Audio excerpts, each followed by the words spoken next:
Generic medicines and company మెడిసిన్స్‌కి ఉన్న తేడా ఏమిటి? ఇది మీరు తెలుసుకోవాలంటే వీడియోని ఎండ్ వరకు వాచ్ చేయండి. మరిన్ని మోర్ హెల్త్ అప్డేట్స్ కోసం మన అకౌంట్‌కి ఫాలో చేసి మన ఛానల్‌ని సబ్స్క్రైబ్ చేసుకోండి. జెనరిక్ మెడిసిన్స్ అంటే ఏమిటంటే డ్రగ్ నేమ్ అంటే సైంటిఫిక్ నేమ్‌తోనే వీటిని అమ్ముతారు. ఫర్ ఎగ్జాంపుల్‌కి పారాసెటమాల్. ఇవి కాస్ట్ అనేవి తక్కువగా ఉంటాయి. అదే యాక్టివ్ ఇంగ్రీడియెంట్స్ ఇంకా ప్యాకింగ్ అండ్ అడ్వర్టైజింగ్ కూడా తక్కువగా ఉంటాయి. ఇంకా కంపెనీ అండ్ బ్రాండ్ మెడిసిన్ అంటే ఏమిటంటే కంపెనీ పెట్టిన పేరుతోనే వీటిని అమ్ముతారు. ఫర్ ఎగ్జాంపుల్కి క్రోసిన్. ఇవి కాస్ట్ అనేవి ఎక్కువగా ఉంటాయి. అడ్వర్టైజింగ్ బ్రాండింగ్ ఖర్చు కూడా ఎక్కువగానే ఉంటుంది. ఇంకా quality and safety. Generic plus brand ఈ రెండు కూడా మనకి సేఫే. రెండిటిలోనూ సేమ్ మెడిసిన్ ఉంటుంది.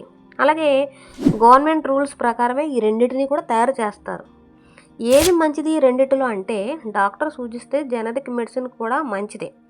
మనకి ఖర్చు తగ్గాలి అంటే జెనరిక్ వే బెటర్.